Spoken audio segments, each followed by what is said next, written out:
Sydney Sweeney. Body wash, Genie. The reality is, guys prefer naturals. And if it's natural body wash you're looking for, Dr. Squatch has got you Natural Kings covered. The ingredients, naturals. Scent options, naturals. Around-the-clock moisturization, naturally. Now available in-store and online at drsquatch.com. Dr. Squatch Body Wash, for men who prefer natural. Welcome back to another edition of the Disney Dish Podcast with Jim Hill. It's me, Len Testa, and this is our show for the week of Schmersday, October 28th, 2024. On the show today, news. Then a bunch of listeners talk about the Boxer Rebellion. And we read a Disney survey that asks how Aunt Martha's blood pressure is these days. In our main segment, it's part 2 of Jim's now 3-part history of Epcot's El Rio del Tiempo boat ride. Let's get started by bringing in the man who says that our ability to recognize the uncanny valley means that at some point in our evolutionary history, we needed to be afraid of something that looked human, but wasn't. Sleep tight, kids. It's Mr. Jim Hill. Okay. Jim, how's it going? It's going great. For those of you who aren't familiar with the term uncanny valley, it first entered the lexicon back in 1970. It was part of an essay the Japanese roboticist Masahiro Mori wrote. Masahiro coined this phrase to describe, that feeling of unease and discomfort that people experience when they encounter an object that is almost human, but not quite. And Len, the place that I most often experience uncanny valley is LAX. I'll be walking to my gate. And Exactly. Someone, the people you pass by, it's like, wow. Yeah, it's like, that can't have been what you when you signed up for the plastic surgery, that can't have been what you were going for. Where you wind up sort of looking human. Kind of. The uncanny valley, also known as Pasadena. Okay. There we go. All right. There we go. That's funny. All right, that's good. All right, Jim, let's do a quick shout out to our Patreon subscribers. Thanks to everyone who subscribes to the show over at patreon.com/Jim Hill Media, including Dominic Giaquinto, Chris Sozinski, Jason Muir, Jonathan Rodriguez, RJ Chaser, and Angela and Ava Scalzi. Jim, these are the Universal Orlando Human Resources staff working hard to brush up the resumes of the Scare Zone actors for when Halloween Horror Nights ends on November 3rd. So, being a fanatical follower to the Demon Queens means you're a team player, and running medieval torture devices shows a knack for creative problem solving. True story. Wow. Okay. Looking forward to those resumes. I think I have like 2 LinkedIn jokes on this show today. Anyway, okay. Okay. All right. On to the news, folks. The news is sponsored by TouringPlanes.com. Touring Planes helps you save time and money at theme parks like Walt Disney World and Universal Orlando. Check us out at TouringPlanes.com. All right. And Jim, remember, it's no negative November, but it's a little bit early where we say only nice things about the theme parks. Okay. Here we go. All right. Epic Universe tickets went on sale ahead of its May 22nd, 2025 opening last week. Opening day now appears to be sold out for now. Also, the Helios Resort, the one that is right there at Epic Universe, also seems to be sold out for the first couple of nights that the park is open. And remember, Jim, you had to buy a hotel package or be an annual pass holder to get EU tickets for opening day. So, did you get tickets? Not yet. I'm working the press side of the street. I'm actually hoping to get into the media event, and that didn't work for the D23 Expo. But I'm hopeful. I'm hopeful for the Epic Universal media event. All right.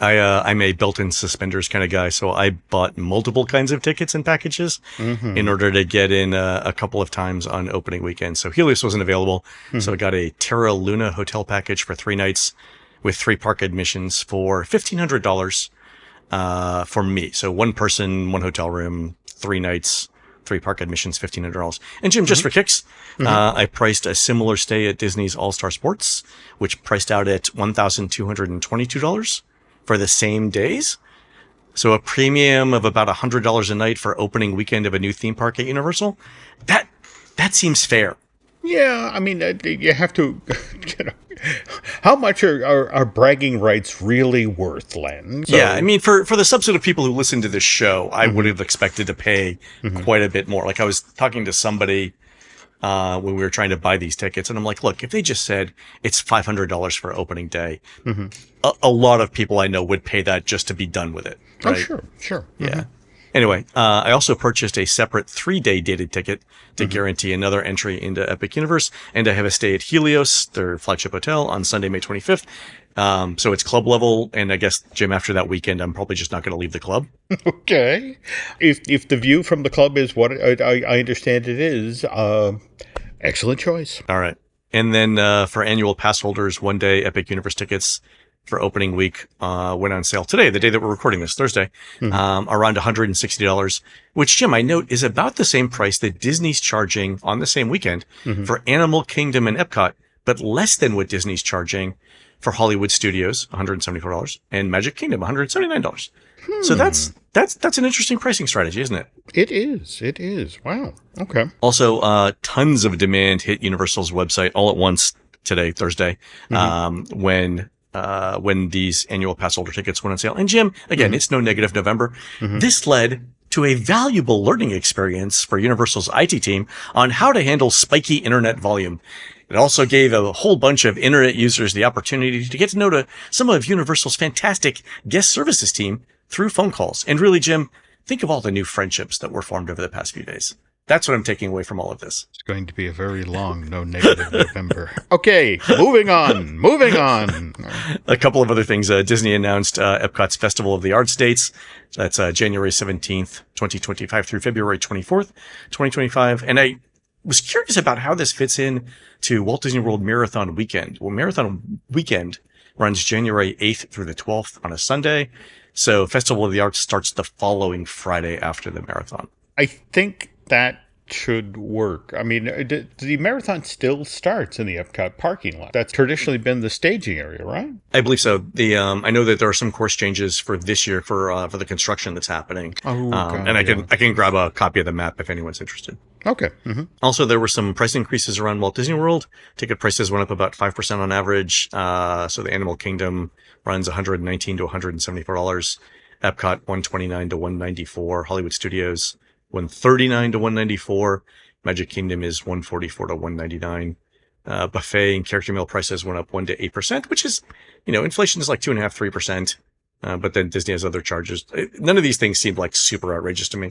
Annual passes went up about 5% as well. Also, Hollywood Studios has a new rope drop process. So as of now, all guests are admitted into the park an hour before official opening.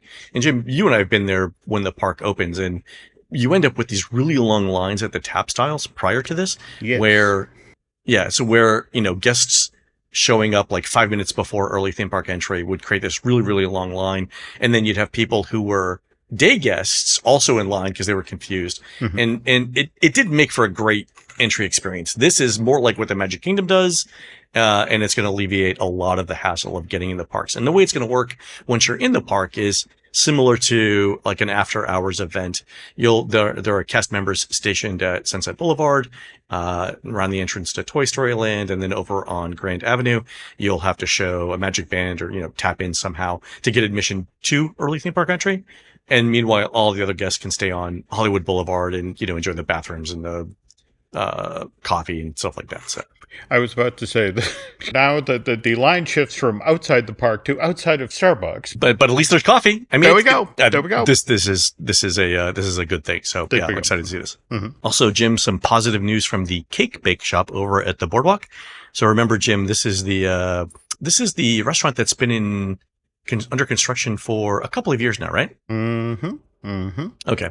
Well, the Cake Bake Shop over at the Boardwalk hasn't opened yet. And Jim, especially during no negative November, there's no such thing as bad publicity. So congratulations to the Cake Bake Shop management team for getting an early opportunity to do some on-the-job training in public relations management. And that is a valuable skill that works across all industries. Don't forget to update your LinkedIn profiles, folks.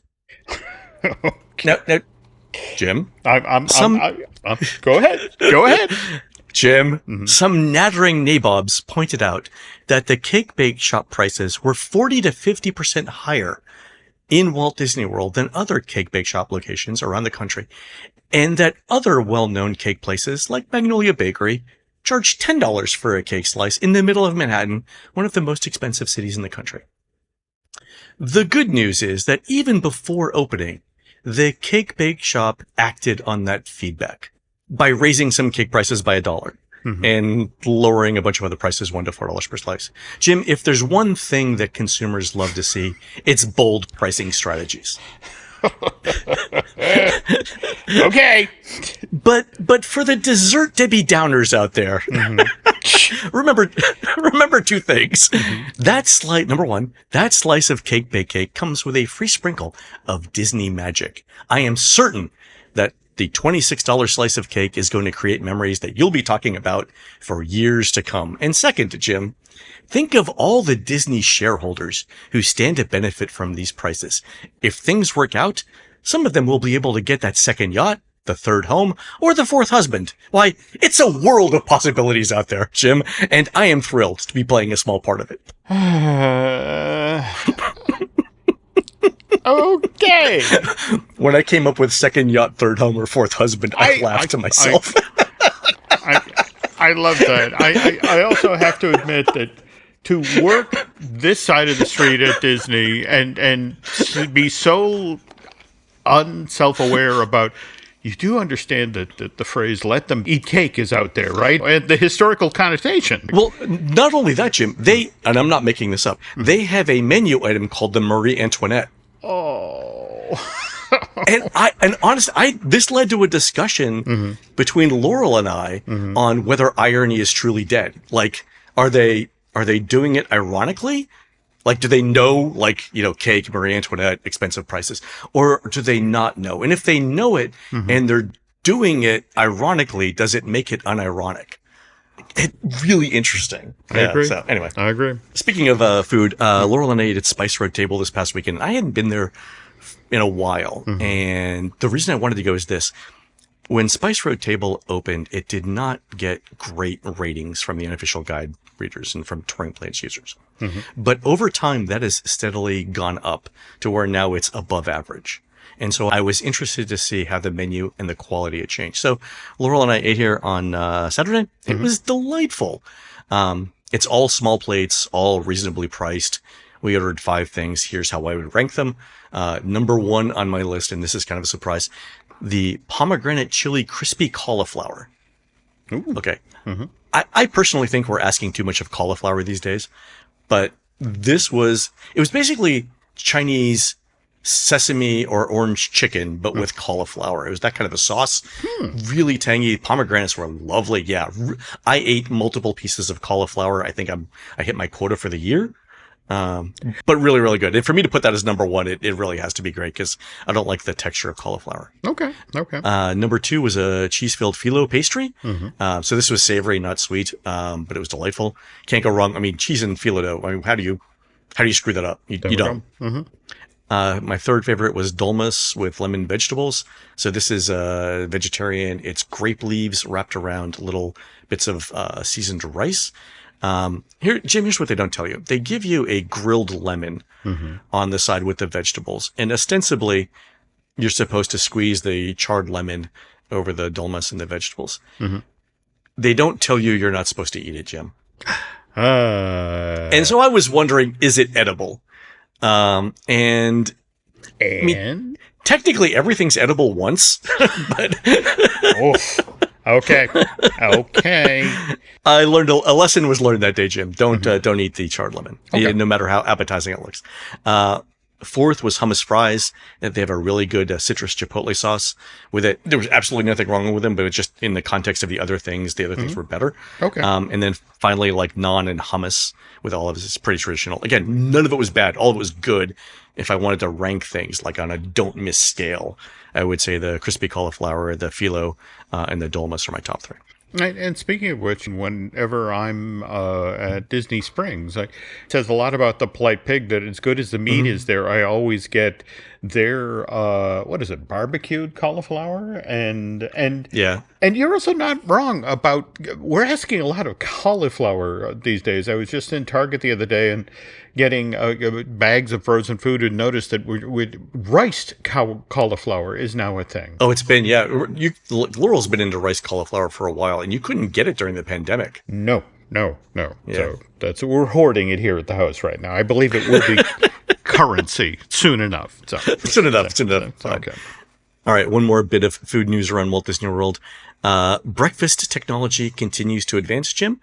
I was in the Animal Kingdom early this past week, and I got to try a breakfast sandwich called Marshall's Favorite Stuffed Pancake Sandwich with sausage, guava jelly, egg, and cheese. It's the size, Jim, of a very small pie, but it has pancakes where the pie crust would be. So it's essentially a sausage McMuffin wrapped in pancakes. And Jim, that's how I said it every night in my dreams before this thing came true, right? Wow. It's amazing. So first of all, kudos to the Food Lab for coming up with this. Here's what I like about it. Number one, you can eat it with one hand, so it's portable. 2, it's not messy like a taco. 3, it's small enough like you won't feel like you need a nap, but that you ate something substantial. 4th, it's delicious. I had to force myself, because Laurel and I were going to eat all day. I had to force myself not to eat this whole thing. It was that good. Piping hot, wrapped in, aluminum paper to keep it hot. It was delightful. If you guys get a chance, Marshall's Favorite Stuffed Pancake Sandwich. It's in Pandora. It's also one available over at Three Rivers in Asia.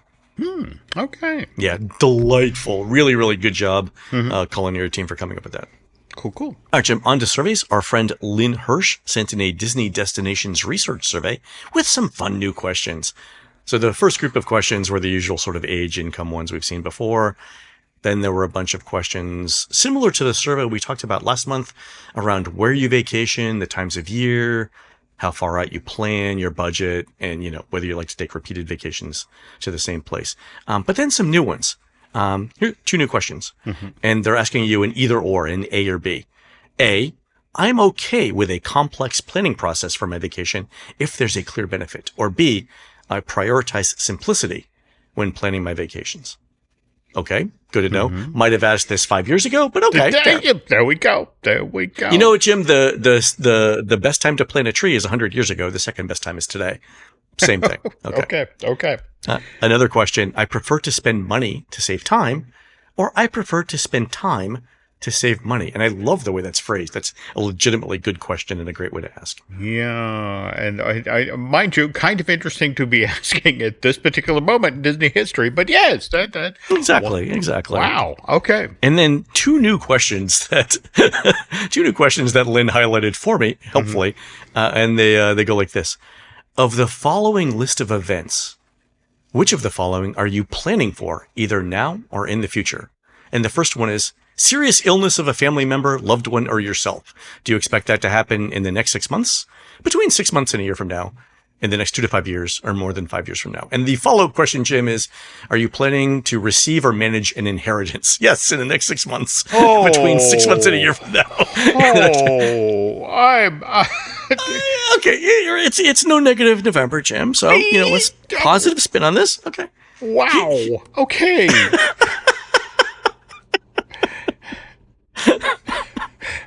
Okay. I need a minute to compose myself before I do this.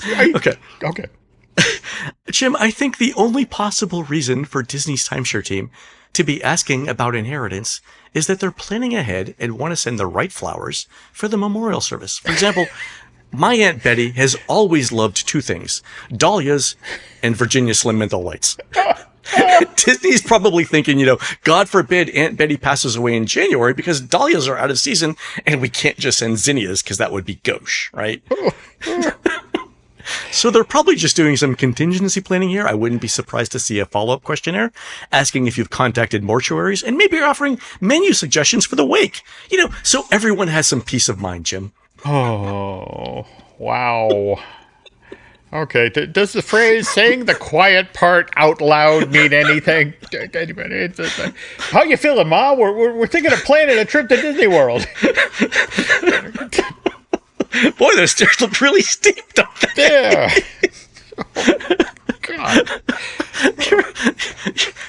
Your wife is eating bananas at the top of the stairs. Yes, there we go. There we go. On to listener questions. All right, Jim. Several of our listeners, including Justin, Tim, and Max, wrote in with more information around our question last week about which World Showcase countries have fought wars against the United States. So Justin wrote in and said, longtime listener and Patreon here. Thank you. While listening to the most recent Disney Dish, you were trying to figure out which World Showcase participants have been in combat with the United States. I put together a short list. So all the obvious ones. But then Justin included Canada in the War of 1812. That's true. France, the quasi-war between 1798 and 1800. China had the Boxer Rebellion, and also Max texted me to point this out, 1899 and 1901. And then Morocco had the Barbary Wars. And everyone pointed out that the only country in World Showcase we haven't fought is Norway. Len, have I ever told you that my mother fought the Germans at Normandy? Now, mind you, this was 2005, and it did put a damper on the family vacation.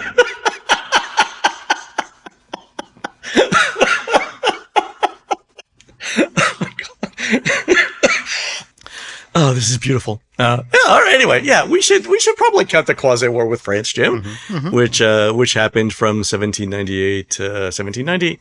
It started when the United States stopped paying France back for loans France made to the United States for the Revolutionary War. Oopsie. France then seized more than 300 American ships right after that. And in response, Congress built up the U.S. Navy and authorized the use of force against France. So, I mean, congressional authorization for the use of force is short of a declaration of war, but we did the same thing with Vietnam and the Persian Gulf. So those are wars. That counts. Okay, fair enough. Okay. Fair. Okay, so good point. I'm not sure I would count the Boxer Rebellion or the Barbary Wars as wars. They're more like short-term uses of the military to protect U.S. commercial interests. So for one thing, Congress didn't pass any legislation related to military force for the Boxer Rebellion, so it apparently didn't rise to that level of concern. And then the Barbary Wars were President Madison wanting to go to war with Algeria, which is not in World Showcase, and then Tunisia and Libya, also not in World Showcase. The U.S. State Department's website notes that exactly one ship was seized by Morocco, but that was resolved quickly and peacefully. Jim, this is just a misunderstanding I'm going with. So Morocco. I would add Morocco. So Morocco and Norway are probably the two countries we haven't gone to war with. Okay. And then an email from Salvador in Mexico. Hello, Salvador. My sons, Santiago, 12, and Pablo, 7, had an absolute blast doing the DuckTales World Showcase adventure in Epcot. One of the things they loved the most was how it felt like a hidden gem, so much that other guests were recording videos, thinking it was some impromptu Disney show. My 12-year-old even said he felt all-powerful. So here's my question. Are there any other low-key interactive Disney experiences like that, which aren't heavily advertised but are super fun and engaging? All right, so Jim, I came up with Pirate's Adventure Treasure of the Seven Seas in Adventureland. So Salvador, you would pick up a treasure map in Adventureland. It's in a little wooden cabin halfway between Pirates of the Caribbean and Frontierland. It'll have you going all over Adventureland in search of clues to pirate treasure. And there are interactive elements built in some things that you would think are just props in Adventureland. It runs noon to 6 p.m. and it's absolutely free. I would definitely consider that for your next trip. Jim, is there anything else? Like, I was trying to get the scavenger hunts. It's to be honest, Disney sadly seems to have stepped away from these things. And I remember, Len, being in the park in 2008 when they did the first real playtest for the Kim Possible themed version of this. Oh, yeah. And they had set up the one window at that time in the UK. And again, you pulled out the flip phone that they gave you. And what was so funny is there was a cast member there playing Alice, doing the meet and greet thing. And when they began doing the thing in the window and it suddenly came to life in a way that, I mean, this cast member had worked for years at Disney. She literally broke characters like, what the hell is that? And just was leaning in fascinated to the window and then realized, oh, crud, I'm Alice. It's like, hello, how are you? Have you seen the White Rabbit? What a surprise! That is fantastic. Yeah, so that's a good, that's World Showcase, the Pirates Adventure. Also, would you consider the Play Disney app in Galaxy's Edge to be like this? It doesn't really have interactive stuff. I mean, you can scan things and you go from place to place, but does it have anything that sort of like pops up or changes? I can't remember anything. I'm aware of. I'm a fan of Salvador's Children. Yeah. the things physically happening, suddenly revealing themselves, where there is, on the other hand, if I'm looking on my phone and then suddenly something changes or I have an X-ray feature, it's still my phone. Yeah. That changes, not the physical world. So Yeah. All right. So I would say DuckTales, probably number 1, Pirates Adventure, number 2. There we go. 3, if you're looking for things to do in Galaxy's Edge, try the Play Disney app. Fair. Okay. Good one. All right. Great question, Salvador. All right, folks, we're going to take a quick commercial break. When we come back, Jim gives us El Chisme about the history of Epcot's El Rio del Tiempo boat ride. We'll be right back.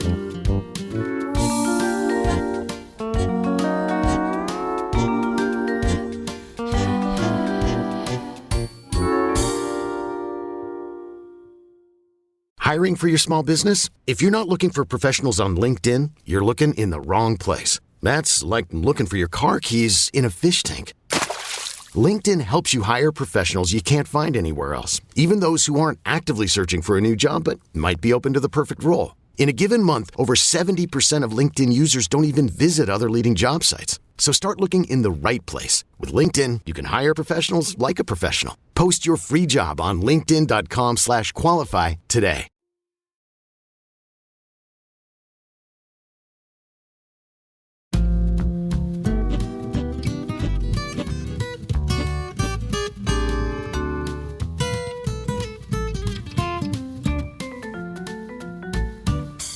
And we're back. All right, Jim, last week we opened up our story about the history of El Rio del Tiempo, and we left off where you were just getting ready to tell us what the ride was like when it opened. Yeah. And again, want to stress here, folks, that, again, there were an interesting set of dominoes that fell. That the Rhine River ride for the Germany Pavilion got pushed off to Phase 2, which was why the boat ride for Mexico suddenly got fast-tracked.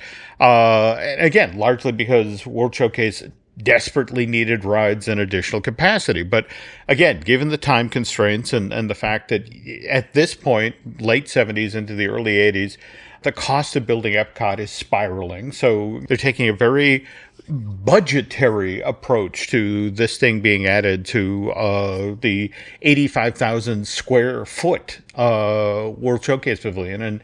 And the previous plan, when it came to putting a boat ride in the Mexico Pavilion, putting an additional show building behind it, is now off the table. So it's like, all right, so how do you do this? Look, since January of 2007, over 17 years ago, since anyone ever got to experience the original version of this boat ride, I thought that Len and I today would climb in the Wayback Machine and talk about, what El Rio del Tiempo, the original version, was like. So, okay, let's start at the load area. You climb down into your 16-passenger boat. You then float into that smallish lagoon where, to your left, you see the crumbling pyramid in the Yucatan jungle. And by the way, to help sell the idea that you're now outdoors at twilight, WDI created this 220-foot long scenic backing, which hangs behind the pyramid, and to also sell the idea that you are in fact out in the jungle from that scenic backing all the way down to the water's edge.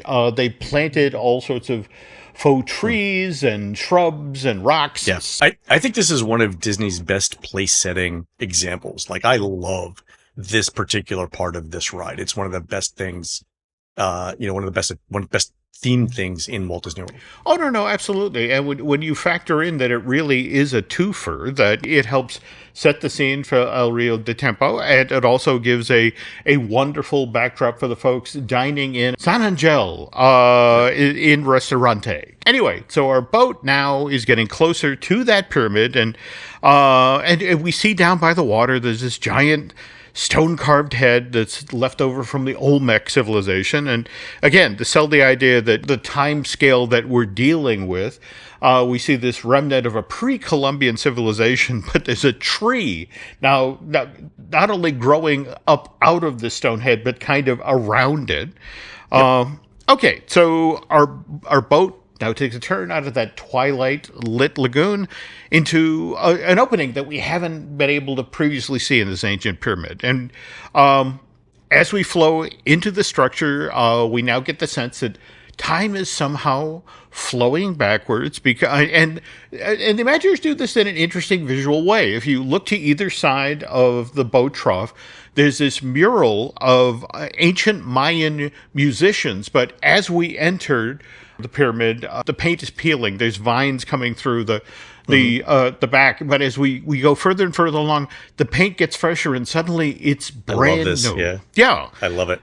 It's a great effect. The other thing that I really like going into this little tunnel is the way that the arch is constructed is architecturally correct for Mayan construction techniques. Yes. So the Disney Imagineers did this the right way. It's not a Greek arch. It's a Mayan arch. No, specific to that particular time period. Yeah. No, absolutely. And now further on down the line, we see a stone likeness of a Mayan priest, but initially this thing just stands there with its arms closed and its eyes open, but then suddenly, through the magic of Pepper's ghost, that figure comes to life and says, "Welcome to Mexico of ancient times." And then it goes on to explain that centuries ago, a great civilization flourished in my Mexico. This advanced culture produced remarkable scientists, mathematicians, and builders of magnificent temples dedicated to the honored gods of nature. And so with that, we are now in the pre-Columbian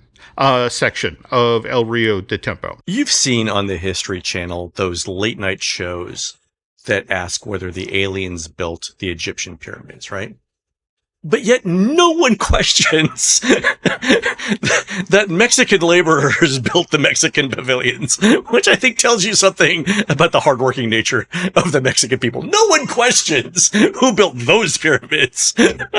But you know, speaking of that part of the story, though, what fascinates me is just recently with the rise of satellite technology, every so often. Oh yeah, they're discovering like entire new pyramids, towns, roads, and I mean just and the notion of literally you have not seen anything yet. This was a truly advanced civilization, right? But going back to your thing about like the tree growing up and around this stone carved head at the beginning, it's the jungle has overtaken a lot of these things, and very much so. So again, it's great theming here. No, and to get back to what you were saying about the very specific architecture. So the space our boat now floats into.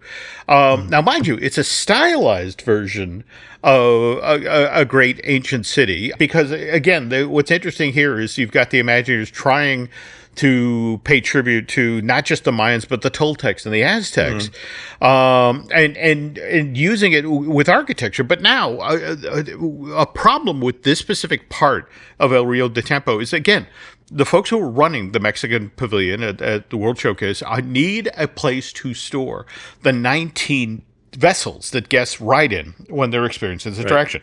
Not to mention, they need a space where these same boats can go to be repaired and maintained.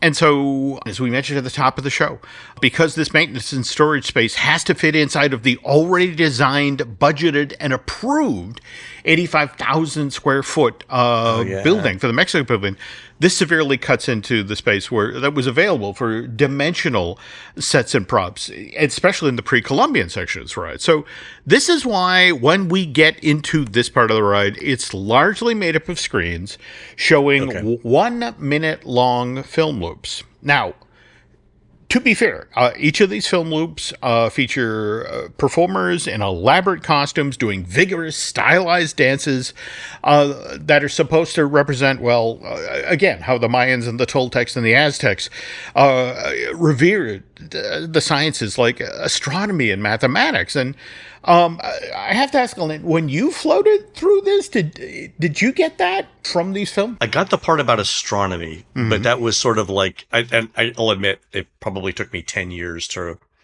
watch that scene well enough to do it. The rest of it, not so much, no. Yeah. And again, there are 6 separate film loops in here, and I would argue that the one that worked the best, in fact, it was on the biggest screen, it was the most elaborate. This was the marketplace scene, where it featured 14 different dancers on this multi-level set who were supposedly in the marketplace selling their wares while an Aztec prince looked down from on high. I never noticed the Aztec prince, honest to God. It was everything. It was all of the other hustle and bustle in the marketplace that I got. Well, let's also be honest, though. With these 6 different screens around you pulling your attention, I mean, it was a hard area to figure out what. I know the story you're trying to tell in here, but where am I supposed to be looking? So would you say that this boat ride then was more Mexican It's a Small World, or more boat ride If You Had Wings? It's so interesting you say that, because the very next room we go into literally is It's a Small World, but only if you decided to do it using paper mache and piñatas. I mean, it just... Sure. I mean, literally, this transition point when we go from the pre-Columbian era into Mexico's colonial period. In fact, what's interesting is before you slide into the next room, there's this bit of voiceover narration that says, the arrival of the conquistadors were a fulfillment of an Aztec prophecy that marked the end of our native rule in Mexico. But our ancient culture still lives on with the music and color of the Mexican fiesta. And it's one of those things where it's interesting we're in the middle of or just getting started now on No Negative November. Because, Len, all right, we're in a theme park. And so, look, people don't necessarily want to learn about what happened when the Spanish arrived in the Yucatan in February of 1519. What was it, 200,000 Aztecs that were reportedly killed at the hands of Cortez's troops, not to mention the 20 million who fell to European-based diseases that they brought along with them. It's tough to cover that in a 1-minute loop, Jim. I get that. You would insult it by trying to cram all of that into 60 seconds. It's better to leave it out. I get that, but you literally slide out Aztec and Toltec, So where these cultures go? That's a great question. On to the next scene. There we go. But yeah, it's just, again, so lots of... Oh, by the way, want to also praise the stagecraft in this section of it, because we talked previously about the 220-foot long scenic backing in here to again, it's festive. Right? So you've got to your right, you've got a 19-foot tall, 112-foot long mural painted in vivid hues of blue, pink, and yellow. And similar to your left, you also have a similar mural. That's a 66-foot long. That said, Len, I've always been intrigued about, you're going through this thing and you have a paper mache boy who's shown swinging a stick, trying to hit a piñata. So it's piñata on piñata violence, all right?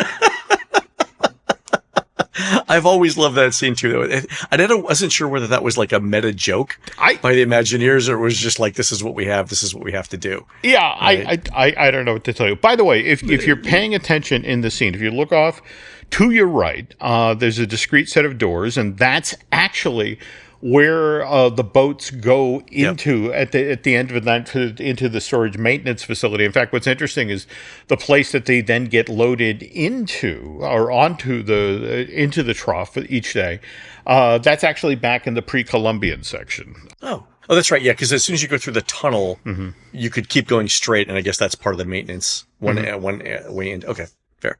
All right, so now we pass through our paper mache small world section, and we're now into modern Mexico. And it's at this point, Len, that the messaging in this Epcot attraction gets a little naked, a little aggressive. Let's start with the song that used to play continuously as you floated through this portion of El Rio del Tiempo. It's lyrics included, "Welcome me amigos to friendly Mexico, to the land of fiestas. They're everywhere you go. Welcome me amigos to friendly Mexico. There we go. The land of fiestas. They're everywhere. Yep. And it's just sort of like, the air is full of songs, so come and sing along. There's just one thing to do. You join the fiesta too."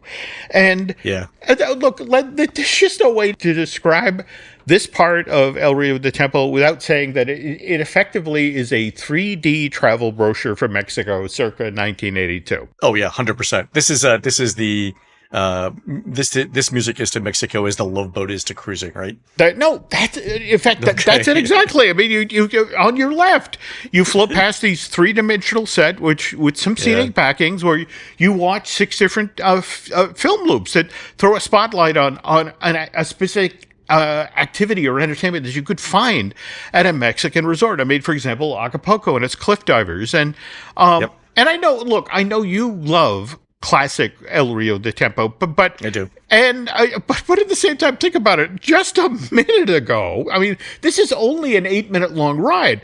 Back up 2 minutes, we're getting a stylized version of Mexican history, and now we get 3 rear projected windows where back to back we get this gag of a very aggressive street vendor who's like, "Hey, you want to buy flowers?" And all right, now what about a sombrero? And hey, what about a serape? Oh yeah, it goes from it's an arched scene. It goes from arch to arch to arch. Same person trying to sell you different things. I always thought this was very clever from a presentation perspective. Like it was well done, and I didn't think it was offensive. I just thought it was funny. Well, no, and in fact, it's our buddy Jim Schul who pointed out it's like what you need to really appreciate when you look at something like this is an excellent use of show integration. This gag only works if the projectors are completely in sync and the person who's selling the flowers and then the hat and then the sombrero or serape travels seamlessly from screen to screen to screen. Oh yeah, and those film projectors, the film loops